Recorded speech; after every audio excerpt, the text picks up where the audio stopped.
ये है कि आईसीसी को एक मशवरा है कि पाकिस्तान और भारत के बॉर्डर पे एक स्टेडियम बना। ভারত পাকিস্তান সীমান্তে স্টেডিয়াম তৈরি করতে বললেন শেহজাদ।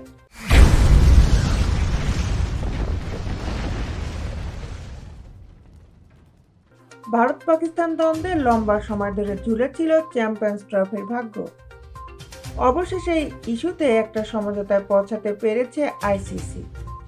সবশেষ সিদ্ধান্ত অনুযায়ী পাকিস্তানের মাটিতে হতে যাওয়া চ্যাম্পিয়ন্স ট্রফিতে অংশ নিতে দেশটিতে পা রাখতে হবে না ভারতের।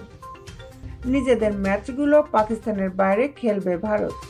আর এই সিদ্ধান্তে পাকিস্তানকে রাজি করাতে আগামী 2027 সাল পর্যন্ত ভারতে হতে যাওয়া সকল আইসিসি টুর্নামেন্টে একই সুবিধা দিতে রাজি হতে হয়েছে বিসিসিআইকে।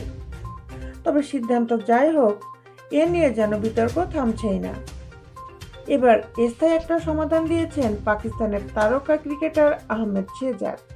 তার মতে ভারত পাকিস্তান দ্বন্দ্ব সমাধানে সীমান্তে দুই দিকে দুটি গেট রেখে স্টেডিয়াম নির্মাণ করা যেতে পারে। একটি পডকাস্টে শেহজাদ বলেছেন, সীমান্তে একটি স্টেডিয়াম তৈরি করুন, একটি গেট ভারতের দিক থেকে খুলবে, তাদের খেলোয়াড়েরা সেই গেট দিয়ে মাঠে আসবে, আমাদের খেলোয়াড়েরা যাবে পাকিস্তানের দিকের গেট দিয়ে। এমন সমাধানের পর অবশ্য বিসিসিআই ও ভারত সরকারকে খোঁচা দিয়ে ভুল করেননি শেহজাদ। আমার মনে হয় এরপরও বিসিসিআই ও ভারত সরকার ঝামেলা করবে। তারা বলবে, তোমাদের পাকিস্তান খেলোয়াড়েরা যখন মাঠের আমাদের প্রান্তে আসবে, আমরা তাদের ভিসা দেব না।